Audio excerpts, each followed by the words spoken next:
August 1945. Noon sun scorched the tin roofs of a British POW camp near Kuala Lumpur. Dust clung to boots, flies hovered over sweat. A whistle sliced the air, the prisoners were lined up, Japanese female personnel bow. The British officer barked. Rows of exhausted women stiffened, bamboo shadows trembling on their faces. One woman, her hair cropped short and eyes hard as flint, stayed still. Her name would echo later, Lieutenant Midori Sasaki. The guard's boots crunched closer. "Do it," he said. His voice wasn't angry, just procedural, like ticking a box. The silence cracked. A Malay interpreter repeated the command softly, head down, respect. Midori's lips barely moved. "We bowed once and lost everything." Her jaw tightened, the other prisoners shifted uneasily. British records show around 300 Japanese troops were taken after the Emperor's surrender, about 500 of them women, mostly nurses and clerks. For weeks, they'd been told surrender meant dishonor worse than death. To bow again, now, to the enemy, that was beyond humiliation. Yet the British officer wasn't cruel. He simply followed protocol, acknowledgement of authority, nothing more. The standoff stretched, sweat rolled down Midori's temple. A seagull screamed over the compound. Then, unexpectedly, the officer lowered his own head first, a tiny nod, almost respectful. Midori blinked, uncertain. Slowly, hesitantly, she bowed too. The other women followed. Dust rose like smoke. No words, just a soundless truce in the heat. In her later journal, she wrote, "It wasn't surrender, it was gravity." The camp's routine resumed as if nothing happened, but the shift was real. For the first time, the guards didn't see them as faceless enemies. They saw nurses, daughters, survivors. And for the first time, Midori realized the war wasn't measured by bullets anymore. It was measured by gestures. Still, as night fell and the crickets began their chorus, one question gnawed at her. If honor had been everything, what was left now? The bamboo fence cast long shadows over her cot. Tomorrow would bring disinfectant, rice, and more rules. But tonight, the air smelled different, less like defeat, more like beginning. And in that beginning, something fragile stirred, the slow unraveling of a soldier's code. Morning came with the hiss of boiling water and the metallic clatter of ladles. The camp woke to routine. Roll call, ration line, silence. Midori Sasaki stood barefoot on the bamboo floor of the makeshift infirmary, her old uniform gone. The khaki she once wore proudly had been burned literally as she watched, in a small controlled fire behind the barracks. The smoke had smelled like disinfectant and shame. Now she wore rough linen, stamped with a number, 243. No rank, no insignia, just a face among hundreds. The transformation was surgical, designed to strip away hierarchy. Even the nurses who once commanded operating tables now scrubbed latrines. For the British, it was discipline. For the Japanese women, it was disorientation. According to Red Cross logs, 80% of Japanese female POW reported identity collapse within 72 hours of capture. The army had trained them to obey, to endure, to never be taken alive, but nobody trained them for captivity. Each task felt like betrayal, cleaning floors once walked by the enemy, touching tools once labeled forbidden. A guard named Sergeant Howell passed by, glancing at Midori's hands, cracked from washing metal trays. He paused. "Nurse, right?" She nodded. "You're good with precision," he said, motioning toward a broken lantern. Without hesitation, she fixed the hinge with surgical steadiness. Howell watched, impressed. "Shame the army wasted you." He moved on. That night, Midori lay awake, staring at the mosquito net above her bunk. The stars outside were hidden by barbed wire. She thought of her father in Nagano, his voice echoing, "Die before dishonor." But here, death wasn't the test. Living was, and every breath inside the camp was rewriting what honor meant. She whispered to the woman beside her, another nurse named Akiko, "They took my rank." Akiko replied softly, "But not your code." It was supposed to be comforting, but it sounded hollow, because that code obedience, silence, pride was exactly what was crumbling. The next morning, the British kitchen smoke rose early. The guards called out breakfast line. The smell of rice drifted through the humid air, familiar, confusingly humane. Midori's stomach clenched not from hunger but from disbelief. She stepped into line, unaware that the next shock would come not from punishment but from a bowl of food. Steam rose in thin ribbons from metal pots lined along the dirt path. The smell, boiled rice with a faint trace of salted fish, cut through the damp morning air. Midori hesitated at the serving line.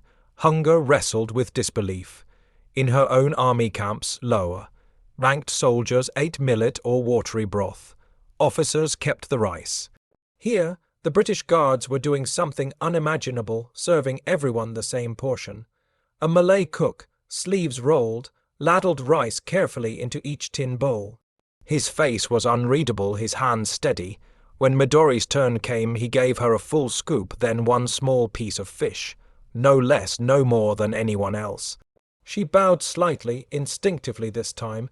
He nodded back, wordless. Later, she sat cross-legged on the ground, tasting the grain. It was soft, hot, strangely kind. She couldn't stop thinking. We fed our prisoners worse than this. It was the first time in months she felt full. Around her, whispers rose among the other women. Akiko muttered, "They treat us like humans." Another answered bitterly, "That's worse than punishment." Camp records later showed that British rations for POW averaged 1,200 calories, but for the Japanese women here it reached 1,600, partly because medical officers insisted on equal treatment. The irony was crushing. Midori remembered a dying Allied pilot she had once refused to treat because her commanding officer had called it wasted supplies. The memory stabbed her now, sharper than hunger ever had. The enemy's mercy had become her mirror, and she didn't like what it reflected. A guard walked past, whistling Blue Skies. He paused and looked at their bowls, decent enough. Midori didn't answer, just nodded slightly. The guard smirked, "More than our boys got in Burma," he said, almost to himself. Then he moved on, the tune fading into the hum of flies. Midori stared at the rice grains left in her bowl. In her culture, to leave food was sin, to waste kindness worse. She scooped the last of it, even the crumbs. And as she licked the salt from her fingers, something shifted deep inside, a quiet, dangerous thought. Maybe dignity didn't come from who fed whom, but from how one received it. That night she would dream not of war, but of handwriting on an envelope, something that would soon arrive from nowhere. Rain hammered the corrugated roofs, turning the dirt path into a chain of brown puddles. Midori stood near the gate as a Red Cross jeep rolled in, its tires sloshing through the muck. A British officer shouted, "Mail delivery." The words meant little at first. Then she saw the stack of envelopes, cream paper wrapped in twine, stamped with a red cross. Each one bore handwriting English, careful and slanted. One letter found her, Lieutenant Midori Sasaki. It read in uncertain ink. She froze. No one had written her name since capture. The guard handed it over gently. Inside, a note from a British nurse, Margaret Evans, who had survived the Singapore bombings. The tone wasn't bitter. It wasn't even patriotic. It was human. "I do not hate you." It read, "I hope you are alive. Once we both saved men who screamed the same way." The words hit harder than orders ever had. Her hands trembled. Around her, women whispered, "Who would write to us?" One laughed bitterly. But Midori's lips moved silently as she reread the line again. "I do not hate you."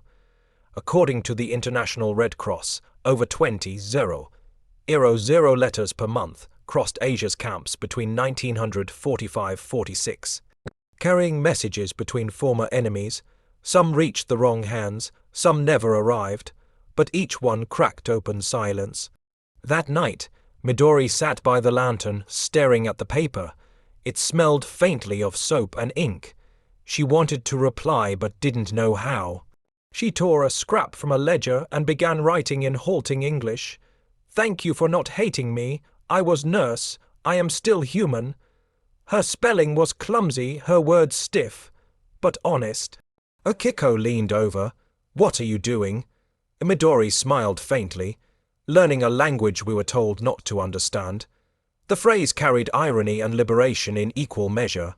When she handed the note to the interpreter the next morning, he squinted at the messy script, then nodded approvingly. "They'll like this," he said. The jeep left at noon. Its tailpipe coughed smoke as it turned the corner and vanished beyond the gate. For the first time since the war ended, Midori felt a heartbeat that wasn't wrapped in orders or fear. It was curiosity. And curiosity would soon turn into connection. Through words she barely knew how to speak. The morning smelled of damp paper and wood smoke. Midori sat on a crate outside the barracks, clutching a stub of pencil. Her reply letter had been sent days ago, and now she waited for something she didn't yet understand. A response, a sign, maybe forgiveness.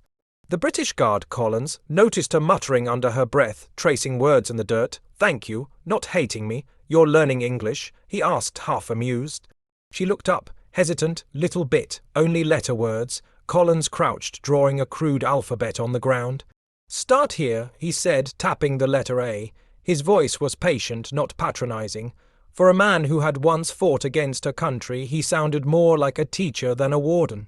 By 1946, Red Cross surveys recorded that nearly 37% of Japanese female POW had learned basic English phrases, mostly from guards or camp translators. What began as survival slowly became connection. For Midori, every new word carried weight: kind, sick, forgive, words her own army had never taught her. She practiced at night, whispering sounds foreign to her tongue. Akiko teased, "You'll start dreaming in English soon." Midori smiled. "Maybe, then, I'll understand them." But inside, she wondered if understanding the enemy was more dangerous than hating them. One afternoon, Collins brought an old radio part to her. "You fixed that lantern once, right? Try this."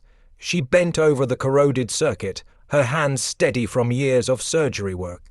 "Same as body," she murmured. "Small veins but metal." Collins laughed. "Exactly." When the radio sputtered back to life with static, they both grinned like children. The voices from the radio spoke in clipped BBC English, strange, rhythmic, and somehow beautiful. She repeated a phrase she caught. Peace talks concluded. The sound of it rolled differently in her mouth, like tasting hope. Later, Collins caught her humming softly as she wrote. "What's that tune?" he asked. She shrugged. "English song, maybe." He tilted his head, amazing grace. She nodded slowly, repeating the words, barely above a whisper. "I once was lost." That night, the camp lights dimmed, but voices carried from the women's quarters. Low, tentative, learning to sing the enemy's hymn. And by the next rainfall, that whisper would turn into a chorus. Rain thrashed against the tin roof like a snare drum. Inside the barracks, someone started humming, low, steady, uncertain. The sound threaded through the damp air until others joined, one voice after another. The melody was unmistakable, amazing grace. It had come from the radio, from the guard Collins, from the letters that spoke of forgiveness. Now it floated from Japanese voices, fragile yet defiant. Midori led without meaning too. Her voice was cracked, her English halting, but every syllable carried something truer than rank, surrender not to an army, but to emotion. The guards outside froze. One whispered, "Are they?" Singing. The camp logs from that night recorded it plainly. 40 hours, 14 Japanese women voluntarily sang an English hymn. A simple sentence, hiding a seismic shift. For months, silence had been the law here. Now the enemy's song became their bridge. When Collins stepped into the doorway, rain dripping from his helmet, he didn't stop them. He leaned against the frame, watching. The flicker of kerosene light made the women's faces glow pale, ghost-like, yet alive. One by one, others from different huts came closer, drawn by the sound. Midori's thoughts spiraled to her past, the screams in field hospitals, the shrill of bomb alarms, the smell of iodine. Those memories never healed, but tonight, the notes of grace, did something morphine never could. They softened the edges. When the final verse faded, the silence that followed wasn't awkward. It was reverent. No one clapped. No one dared speak. Collins finally muttered that was something. Midori looked up, her face unreadable. "Song, no enemy," she said, struggling for words. Outside, the rain slowed to a drizzle, tapping gently like applause. From another hut, a young British nurse answered back, her voice strong, singing the same hymn, 2 languages, 1 tune. The melody crossed the fence like light through smoke. By dawn, the rumor had spread to the entire compound. The Japanese women sang for us. For some, it was unsettling. For others, it was sacred. And while the music drifted away, one officer quietly scribbled in his notebook a report that would travel all the way to London. The paper smelled faintly of mould and rain. It travelled more than 6,000 miles, from a steamy camp in Malaya to a polished mahogany desk in the British War Office, London. Typed in clean military prose, the report read, "Unusual morale improvement among Japanese female POW observed through spontaneous musical engagement." It was meant to be bureaucratic, but between the lines, it carried something human curiosity. In London, a lieutenant colonel tapped the page with his pen. "They sang what?" He asked his aide. "An English hymn, sir." A pause voluntarily. The colonel leaned back, eyes narrowing. "Either they're broken or they're changing." The file joined dozens more debating post or rehabilitation. Archival notes show at least 42 internal memos written between 1946 and 1947, all discussing moral transformation among POW, whether kindness could reform the defeated faster than punishment. Some officers scoffed, others saw it as the future. Back in Malaya, Midori knew nothing of London's paperwork. She was scrubbing the infirmary floor when Collins approached, waving a letter. "Your singing's gone famous," he said, grinning. She frowned, not understanding. "London knows," he added simply. Her eyes widened. The idea felt absurd, that voices in a bamboo camp could echo into marble corridors across the world. That night, the guards seemed softer. They left extra rice, allowed the women longer breaks. The singing had become legend and leverage. But with attention came unease. Some POW whispered that the British were studying them, treating them like test subjects. "We are not animals," Akiko hissed. Midori answered quietly, "No, but maybe we are seen." The next morning, a British chaplain arrived, thin and polite, carrying him sheets. "Would you like to learn more songs?" he asked carefully. The women looked at each other. Midori hesitated, then nodded. "Yes," she said slowly, "if not order." The chaplain smiled. "No order, only offer." For the first time, a British officer and a Japanese nurse stood side by side, reading the same words. "I once was lost, but now am found." But even as their voices blended, a new rumor began to ripple through the camp. One word that carried both hope and fear: repatriation. The sound of a typewriter echoed through the humid air like distant gunfire, sharp, mechanical, final. In the command hut, names were being typed onto a manifest. Those cleared for repatriation. Outside, the Japanese women stood in line beneath the same sun that had once burned their surrender into memory. This time, the command wasn't to bow, it was to go home. Midori clutched the edge of her ration tin, her name trembling on the list. "Sasaki," Midori approved. The interpreter read it aloud. The camp murmured. Some wept, some laughed, some stood frozen. Freedom had become abstract, a word heard but never touched. Records show that between 1945 and 1947, roughly 50 Japanese POW were repatriated from Southeast Asia, including small groups of women who'd served in medical corps. The paperwork was clinical: transport schedules, disease clearances, psychological notes. But to those living it, it felt like rebirth through bureaucracy. When her turn came to sign, Midori hesitated. The pen hovered. Collins, standing beside her, said quietly, "You're free now." She looked up, confused. "Free," she repeated, the English word heavy on her tongue. It didn't sound like release. It sounded like exile. That night, the camp felt quieter, almost tender. Guards exchanged cigarettes with prisoners, shaking hands like old adversaries tired of their own roles. Akiko whispered, "Tomorrow, we go home." Midori didn't answer. She looked toward the gate, where the jungle met the sky, thinking of the house she'd left 2 years before, the mountains, the snow, her father's voice. Would he even open the door? The next morning, trucks arrived, engines growling through mist. Each woman received a canvas duffel, a clean uniform, and a small Red Cross tag. As they boarded, Collins called out, "Safe journey, Nurse Sasaki." She turned, eyes glistening, "Thank you for song." He gave a brief nod, that same subtle bow from the day she'd first refused. As the truck rumbled toward the docks, the women looked back at the camp shrinking into jungle. Midori whispered, "We sang our way out." But when the sea came into view, vast, grey, endless, freedom began to feel less like homecoming and more like reckoning. The ship's horn wailed through the humid dawn, deep and hollow, like a warning. Midori stood at the rail of the repatriation vessel Empire Orwell, her fingers gripping the cold metal as the Malayan coastline dissolved into haze. Salt wind tangled her cropped hair. Around her, rows of Japanese nurses and clerks stared wordlessly at the horizon. For months they had begged to leave the camp. Now no one spoke. British nurses moved quietly among them, checking temperatures, handing out mugs of tea. Midori accepted one. The nurse, Margaret Evans, looked oddly familiar. "Warm helps the stomach," Margaret said softly. Her accent was crisp, but her tone was kind. Midori nodded, whispering, "Arigato."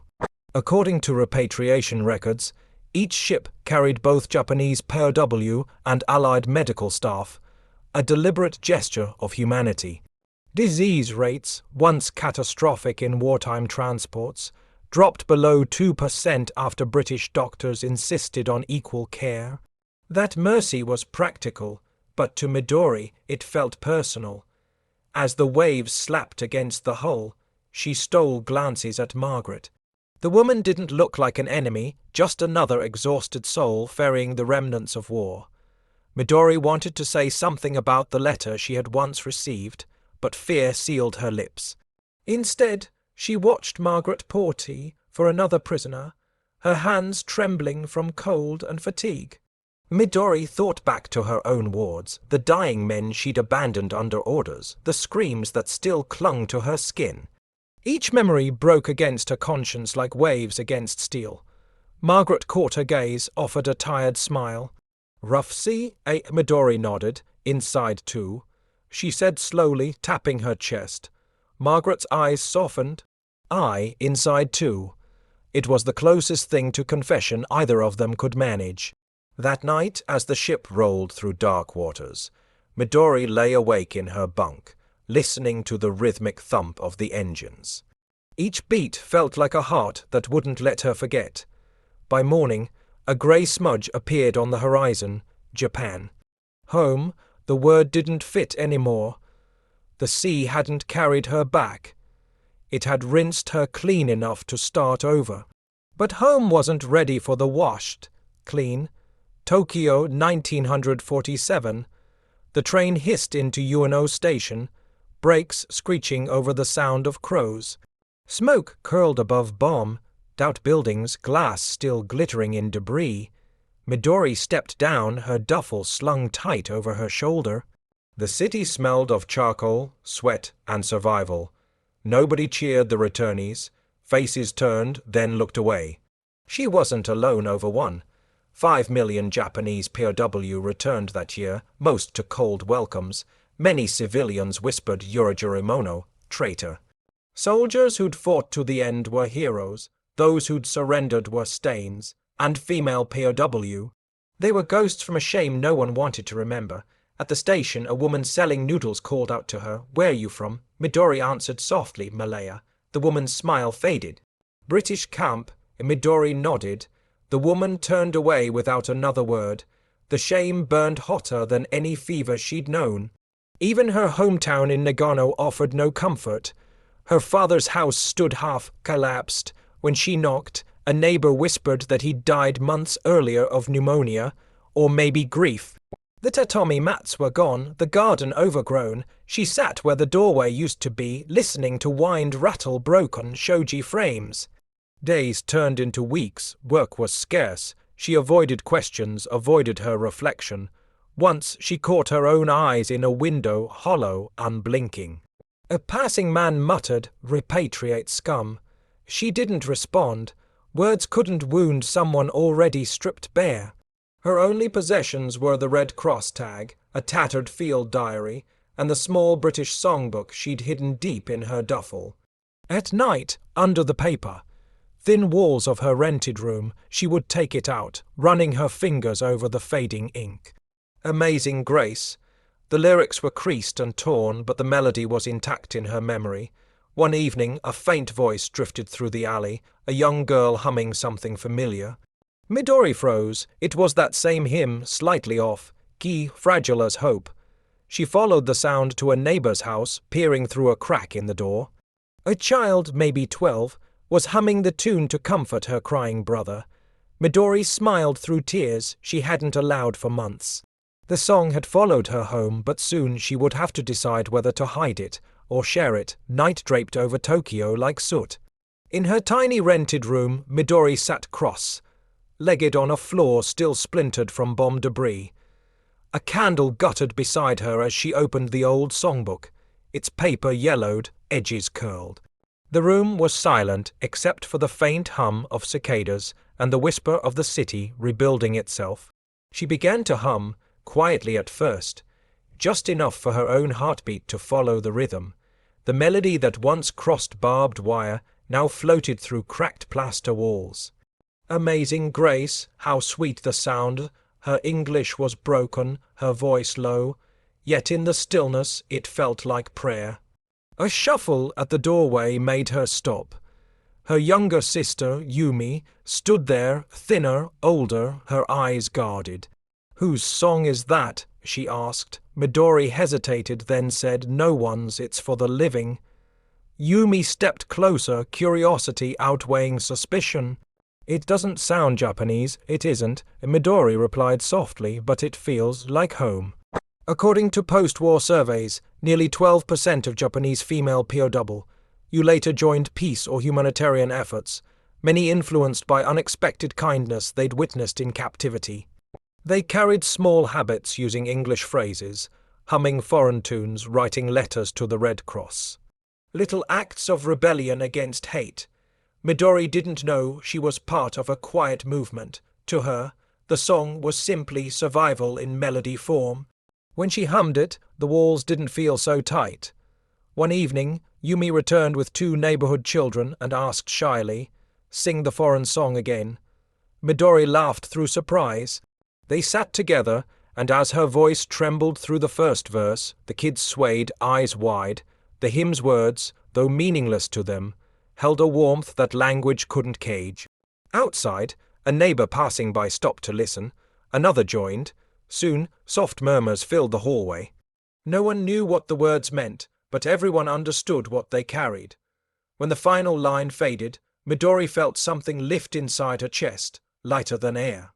For the first time, she didn't feel like a prisoner or a ghost, just a voice. And that voice, once confined behind bamboo and shame, would soon reach much farther than her crumbling walls. Spring 1953. The Tokyo Broadcasting Building hummed with electricity and cigarette smoke. Engineers in rolled-up sleeves adjusted knobs, voices echoing through the metal corridors. Midori stood near the studio door, clutching a folded paper, the same song lyrics that had followed her since the camp. She wasn't here to sing, she was here to speak. A producer glanced up. "Miss Sasaki, you're next." His tone was polite but curious. Few wanted to hear from former POW, especially women. Yet post-war Japan was changing, hungry for stories that weren't just about defeat, but survival. When the on-air light flicked red, silence fell. The host smiled behind his microphone. "Listeners," he said, "today we speak with a former army nurse who returned from captivity in Malaya. She has an unusual story." Midori's throat tightened.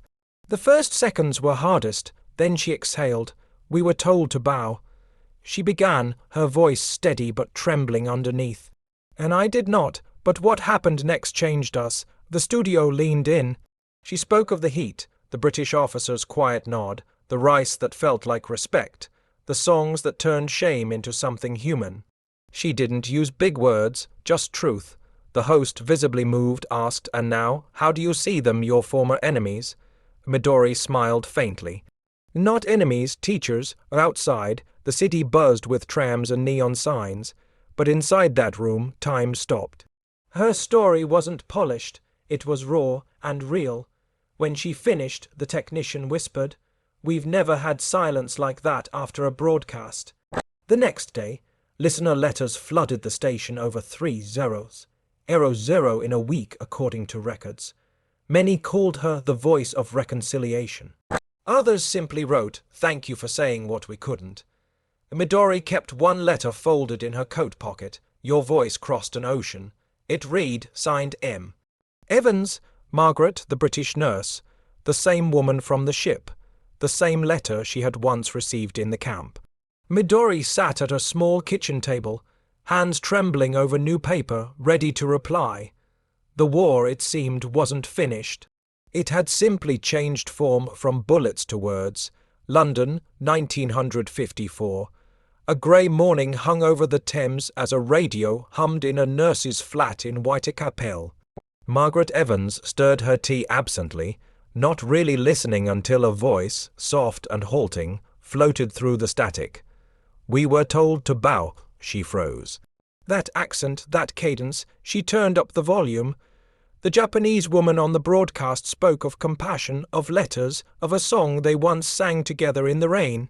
Margaret's cup slipped from her hand, tea spilling across the counter. "Midori," she whispered. That night she wrote a letter. The ink bled slightly on the paper. "Dear Lieutenant Sasaki, I remember your eyes in the storm. I remember your voice singing my song when we had no flag left to follow." She sent it through the Red Cross, unsure if it would ever arrive. It did. 2 months later, in a cramped Tokyo apartment, Midori unfolded the envelope with shaking fingers. Her eyes blurred as she read the name she'd carried in her mind for years. Between 1950 and 1960, British archives record over 600 letters exchanged between XPO, W and Allied medical staff. Each one was an act of quiet rebellion against the idea that enemies must stay enemies. Midori wrote back that same night, "Dear Nurse Evans, I still hum your song when it rains. It doesn't belong to any country now." Over the next year, the two women corresponded regularly, sharing stories of hospitals rebuilt, families lost, and a world that had moved on without them. They didn't speak of forgiveness outright, they practiced it in ink and time. Margaret once wrote, "I no longer see uniforms when I remember, only faces." Midori replied, "Then perhaps the war has finally ended inside us." Their words became a lifeline across oceans, two survivors stitching a bridge through paper and postage. Each letter carried less pain and more peace. By 1961, Margaret's final note arrived, short and simple. "I am coming to Japan. Let's finish our song properly." Midori folded the letter, pressed it to her chest, and whispered, "Then we bow again, this time together." Hiroshima, 1962. The sky was overcast, the air still. The Peace Memorial Park stretched wide before them, quiet except for the faint rustle of paper cranes swaying in the breeze. Midori stood near the edge of the pond, her hair streaked with grey now, hands clasped in front of her. The years had softened her face but sharpened her calm. She waited, heart thudding like it used to before surgery, steady, focused, terrified. Footsteps approached over the gravel. Margaret Evans, older too, wearing a simple beige coat, stopped a few meters away. Neither spoke at first. The distance between them wasn't just physical, it was time, war, and everything that came after. Then Margaret smiled, small and trembling. Midori bowed deeply this time, not out of obedience but choice. Margaret hesitated, then bowed back. The symmetry of it broke something open. They both laughed, Soft, disbelieving laughter that cut through 16 years of silence. A photographer nearby, documenting post or reconciliation, quietly lifted his camera but then lowered it again. Some moments didn't need capturing, they just needed witnessing. They sat together on a bench, the pond reflecting the pale grey sky. Margaret spoke first. "You kept the song alive." Midori nodded. "It kept me alive." According to Japan's Ministry of Education, reconciliation gatherings tripled between 1960 and 1965, many led by former nurses, soldiers, and aid workers. What began as private apologies became a movement, a quiet rewriting of history from the ground up. Margaret reached into her coat and pulled out a small music sheet, its corners yellowed but intact. "Thought you'd want this back," she said. Midori took it gently. Across the page, faintly penciled, were the English lyrics to Amazing Grace. They hummed it together, no audience, no microphones. Their voices wove through the park like smoke, fragile yet unbroken. Children stopped to listen. One boy asked his mother, "What song is that?" The woman smiled. "A song about finding what was lost." When the last note faded, Midori whispered, "We bowed again, this time to forgiveness." The camera finally clicked once. In that single frame, two former enemies looked less like history and more like humanity rediscovered.